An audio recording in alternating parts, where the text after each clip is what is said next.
This is the episode that has pedophilia! Hi, I'm Catastrophe. You may remember me from such hits as the Haunting Review Saga, or as that cat who pees in your backyard.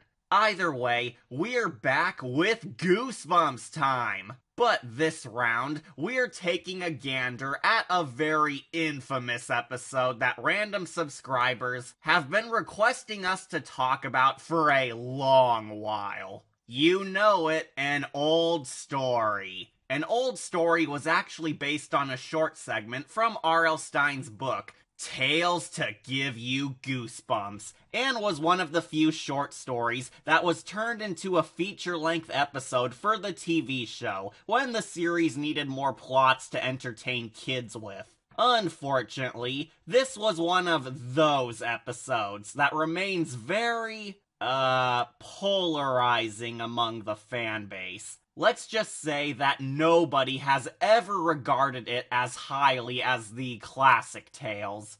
So of course, that's where I come in to donate my 2 cents. With me, your newest co-host. Greetings, Wolf Clan. I am Katana, assassin extraordinaire, and a master of sword fighting. My bloodline goes... Yeah, nobody cares. Let's just get this over with. But I had a whole segment planned. This was my chance to share my intriguing backstory with the masses. You're helping me look at a tale about pedophilia. I think the crowd has different thoughts in mind. Oh, very well. I suppose my secret sexy adventures will have to wait. I have never bared witness to this plot first paw, only hearing the rumors and tall tales. From what I've heard, it's been mainly negative. Don't know why, since in Japan you can have sex when 15,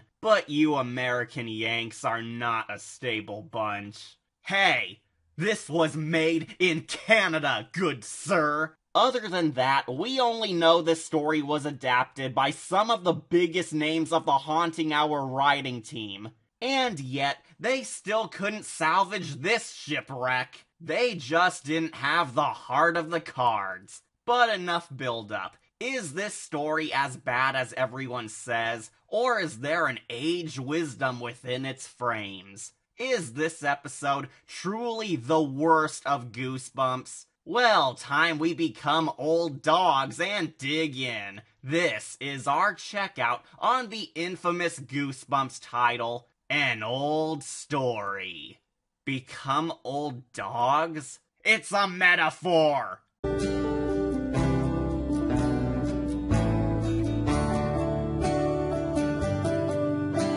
So, our episode opens up at the house from Let's Get Invisible, where we meet our 2 heroes, Tom and John. And because of the pervy nature in this episode, try listening to this dialogue without context. Give me that. Hey, that's mine. Ew, you can have it. It's all slobbery. Whoa! Thank goodness that wasn't going where I thought it was going. Tom and John are 2 stupid brothers who are home alone acting like morons. The only interesting info I have is that Tom is played by Nathaniel from Are You Afraid of the Dark's Tale of the Forever game. A rather meh episode in my opinion. Though forever feels appropriate since the episode takes forever to get started. Too true. The dynamic dunderheads go to fetch pizza from the dark, scary basement because the family apparently keeps a spare fridge down there. Such sacrilege. And nothing scary happens. Really, they hit cobwebs, hear scary noises, the door closes all by itself, but nada occurs. This would be a supreme atmosphere for a haunted house plot, but it's all simply a pointless fake-out. Not a good sign. Suddenly, they meet... I'm out of here. Oh, John, here's your tarantula. Carmen Sandiego! No, it's sadly just their sinister aunt, Dahlia. I've been expecting you. It was foretold by gyromancy. Aunt Dahlia Gillespie left Silent Hill to babysit her stupid sister's stupid nephews here, yet you get the feeling she's up to something. No cookies, no supper.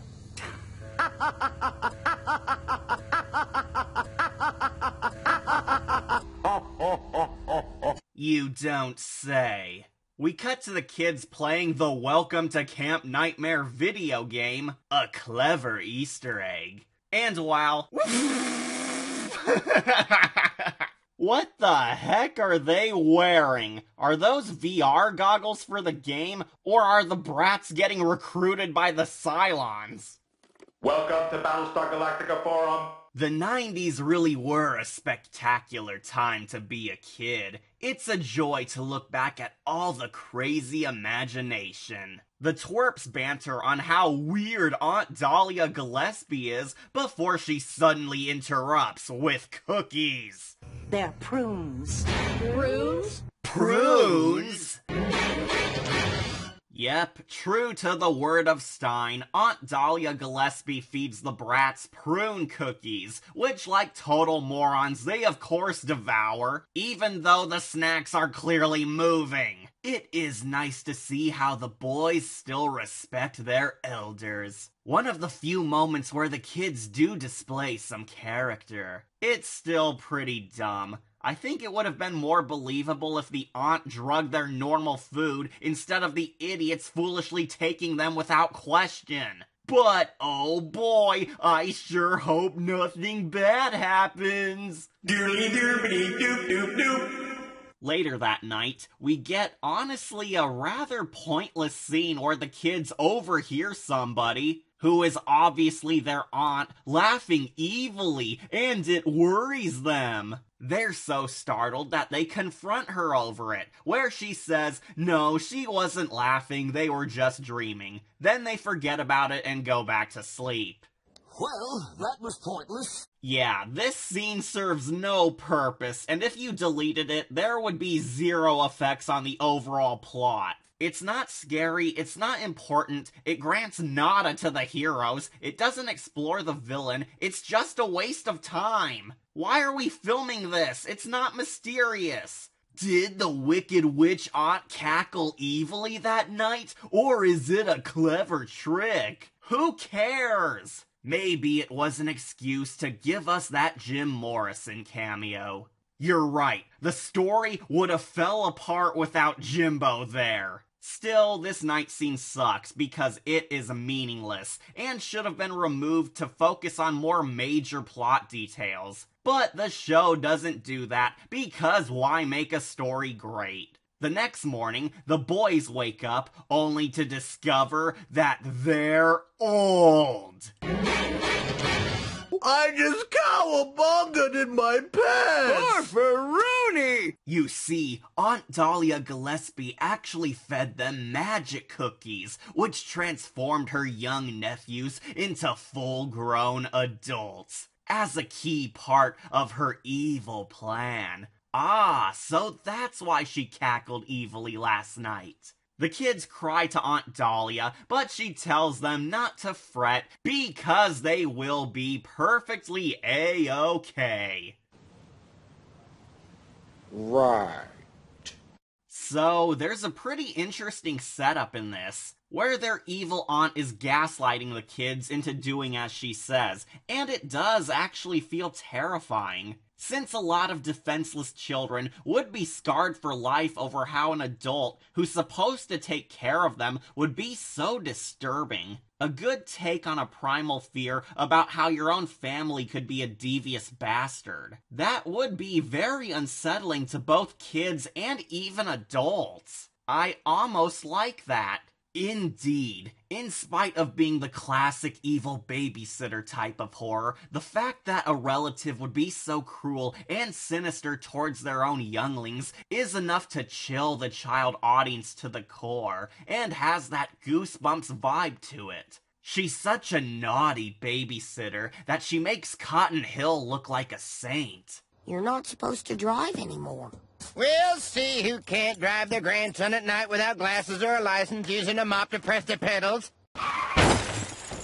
However, everything soon crashes downhill when we meet the other villains. Aunt Dahlia Gillespie tries to lighten the mood when she brings her girlfriends over, who are these two dirty old women that get disgustingly Bill Cosby with the boys. And now is when we get to the biggest part of the plot. This was the main reason why so many people hate this episode. The pedophile human trafficking. What the hell? Yes, there is no way to discuss this episode without addressing the blatant pedophilia elephant in the room. The big dark turn reveals that Dahlia Gillespie used her magic cookies to age up the boys into full-grown old men so she could sell them to her pedo best friends, who desire men with the spirit of a youngster. Our main villain is a witch who is pimping out children to pedos for a sweet profit, and the boys are caught in a sex slave conflict where they must combat their frail old age in order to avoid being roped into an arranged marriage with creepers who want to groom them. Holy fuck, is this wrong? And as you can guess, this plot is exactly what pissed a lot of people right the hell off. And no, you can't avoid it or try to work around it, because half of this story is Dahlia setting up her unsuspecting, elderly nephews with these sleazy old crones who try so hard to bang them. Oh, and if that wasn't sick enough, the old ladies here are also 100% aware that these men are in fact little boys in old men bodies. Yet they're perfectly fine trying to sex them up anyway. Oh, you're so sweet. Well, and you're graying up nicely. Excuse me? Oh, I'm silly. Growing up is what I meant. But I'd really like to claim your ass! Holy crap! Oh, Lord. I haven't been this squicked out since Captain Janeway had sex with Paris. Sometimes it's the female of a species that initiates mating.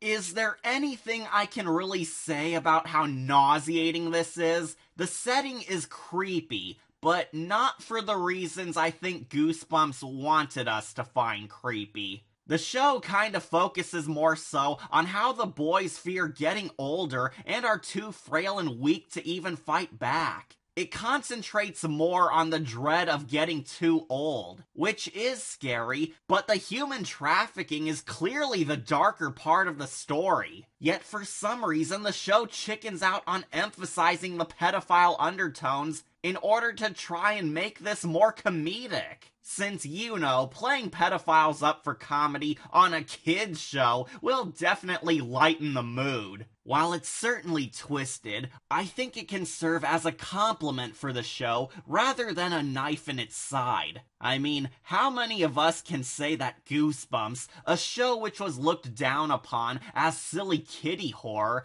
actually had a tale where pedophiles tried to molest kids and draft them into a sex slave life? That's pretty daring of the show, all things considered. Not to mention, I think people fail to give the series some credit. The age makeup on the child actors is outright phenomenal. Seriously, these elders honestly look outstanding. You truly think they are old men and not actually kids in heavy makeup. I sincerely hope the makeup artists got work after this, since they are the only ones giving this tale their all. True, the makeup and effects in this story are the best parts. For a story that's this awful, the behind-the-scenes workers did manage to deliver us some nifty visual effects. I only wish the narrative was good. Yes, the writing does feel a tad lackluster compared to the visual artists.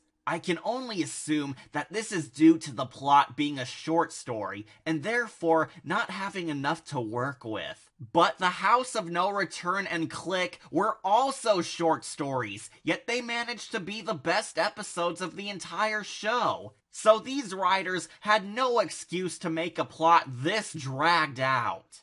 In fact, I think the pedophile plot was only passed through because of the shock value. That's it. The showrunners wanted us to talk about this episode, so that feels like the true reason why the sixth subtext was left in, because of how disturbing it is. Without the pedo undertones, this episode is so boring. Not all that much happens. The story is very standard, and milks the grossness too much. I can't believe I'm saying this, but if the story never had the unsettling pedophile child slave ring, then it would have not stood out at all. The episode overall has massive pacing issues and is just plain boring. Like, take this scene. Aunt Dahlia Gillespie, being a massive dunce, allows Tom to pick up drinks outside at the market, where we get a cheesy POV shot of the guy walking around for some milk as random shoppers treat him like a grandpa, where he sees that he's old. Dun dun dun! Wait. Why is he shocked to see that he's old? He already knew that because he complained to his aunt about how he was losing his hair and in pain. Yet he's shocked to see that after being called old, acting old, and feeling old, that he is old. Great continuity! This scene is another big waste of time. Our main villain is an all-powerful witch, yet we never see Dahlia Gillespie's powers outside of the age magic. Nothing beyond that. And just to show us how pointless this scene was, like a dimwit, Tom returns home at the pimp circle to help John, only to realize that they're Even older! Huzzah! Why the hell did you return home to get back in line for your evil aunt? You didn't go get help, or retrieve weapons, or just escape? The aunt stupidly grants the boys so much freedom and open reign of the house, yet the boys never use it to their advantage, nor does our big bad ever see an error in this move, because everyone is a moron. Everyone's a moron. Everyone's a tool with this harebrained scheme. Again, though, the age makeup looks fantastic. Goosebumps was dwindling on its clever writing this season, yet even this bad episode had some decent production values for a children's series. The boys are so old and frail that they can't even escape or do anything because it hurts. Not like they can go anywhere, because the pedos surround the house. You shall not pass! Getting back to the molester undertones, I do agree that it is pretty twisted, but surprisingly, I don't entirely hate this. Now, don't get me wrong, if you despise this episode because of the sick child sex slave theme, then fine. More power to you. I do not counter-argue with anyone who is turned off by the old lady's groping children gimmick at all. However, weirdly, I don't quite dislike it. Say what?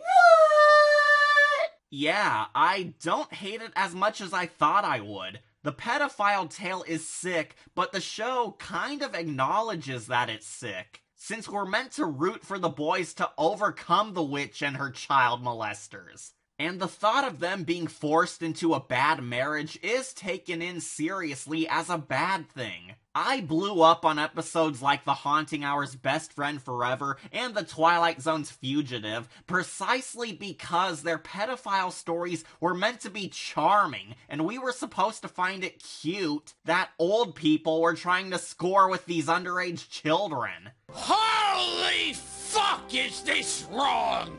The shock value of an old story is ewy, but for me, it's kind of negated by the episode being a bit aware of how bad it is, so I can't really break out in a rage over it. What was it Mr. Enner called it? I believe it's shock fatigue. I have seen so many worse things that the pedophile plot in this doesn't have nearly as huge a toxic feel to me. I guess what I'm trying to say is that it's not as bad as I feared it would be. I thought there were concepts in this story which could have been shaped into something good, like My Old House or The Tale of the Zombie Dice. Those plots also took on unnerving ideas, yet they did turn in triumphant episodes. This simply failed. I agree to the fisting!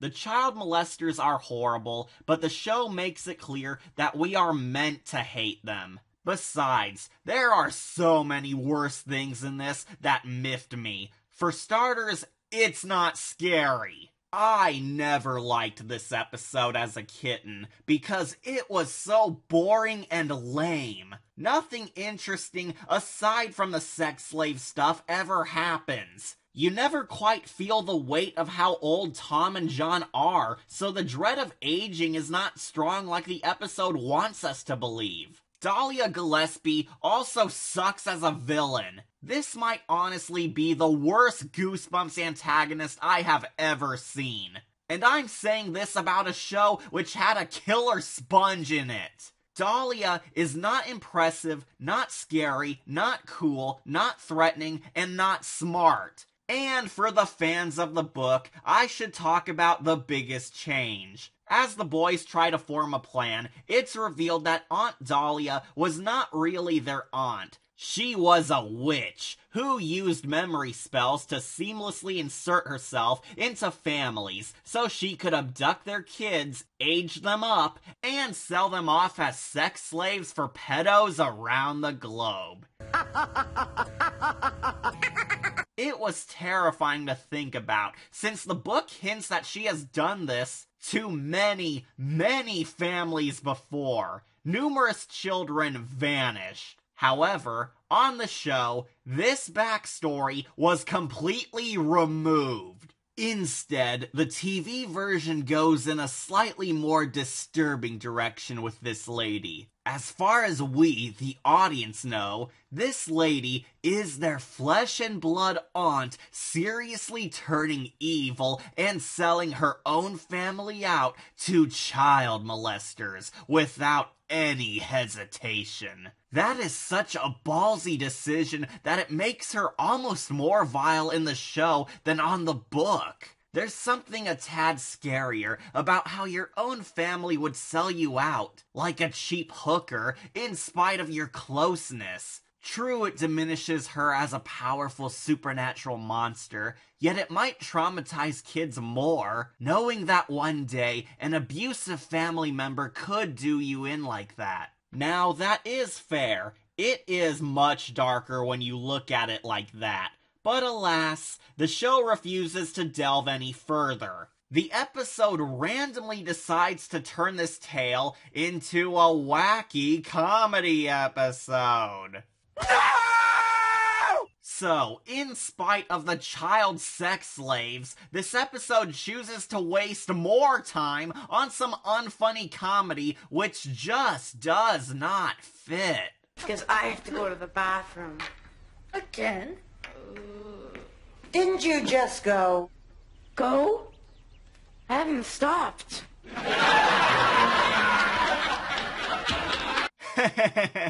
We're being sold to pedophiles. Comedy! While John searches Dahlia's room for a magic cure, he hides and learns what we already knew. His aunt is pimping the boys out to the diddlers. Why are you showing us this? We already figured it out. This was supposed to be where the kids uncovered Dahlia's true nature. But the show settles on making the sex slave plot the bigger reveal. Not a bad idea, but even the kids at home are smart enough to know what's going on at this point. But back to Dahlia being an idiot, since she grants the old boys some more free reign of the house, where they conspire in the kitchen on how to betray her. Sadly, they're giving up and resigning to their fate because they old. Ugh! Is everyone a freaking moron in this? Moron party, let's go!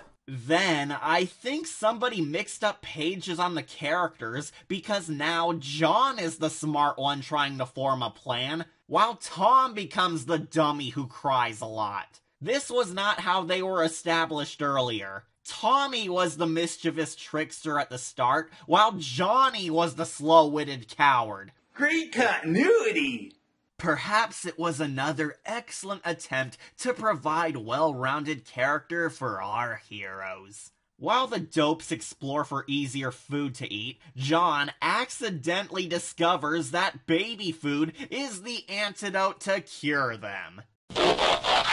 Yep, the cure for old age is baby food. Suddenly, all the parents of the world can't find meals for their kids, since every old person is now hoarding that junk. So, in the book, the cure for the old virus was actually an anti-wrinkle cream the boys found. It was dumb, but I kind of thought it was the witch's artifact, which she just kept hidden in case she needed it one day for her own schemes. On the show, Dahlia Gillespie looks like a whopping moron because she had the cure in plain sight the whole time and ultimately foils herself. Her overconfidence was her weakness. Or it's lazy writing. You decide. But uh-oh, the pedos are horny and want the D in them, so our heroes cure themselves. But are apparently too weak to hold a trio of old ladies back since they come face to face with the bad guys, who are pissed. So, beat them up. They're still frail old broads and you got your kid life back. There should be no physical danger here. How are you struggling against them?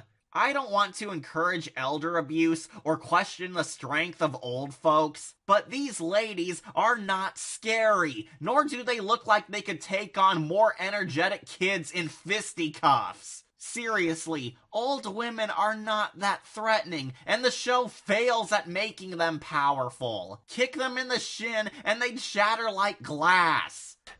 Cowabunga! Of course, the boys fail at life and foolishly break their cure. It's official.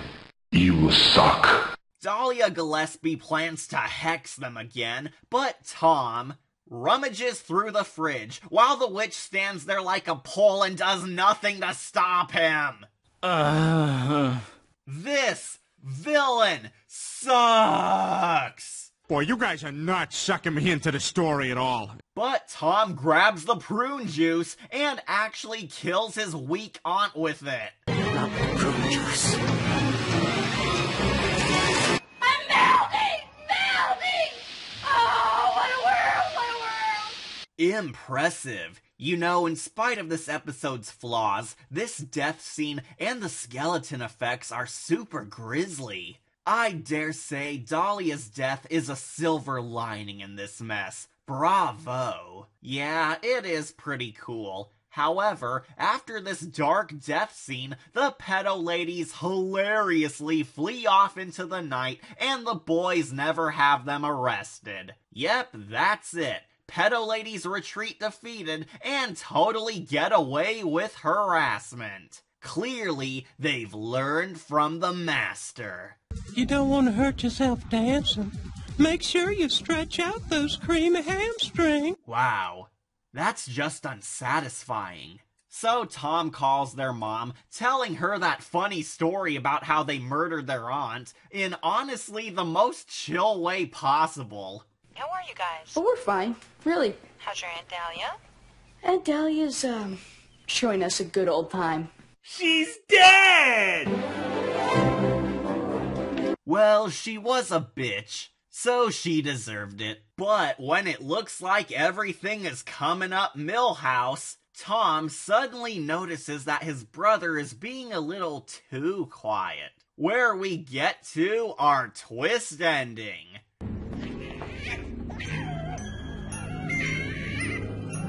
Babality. No.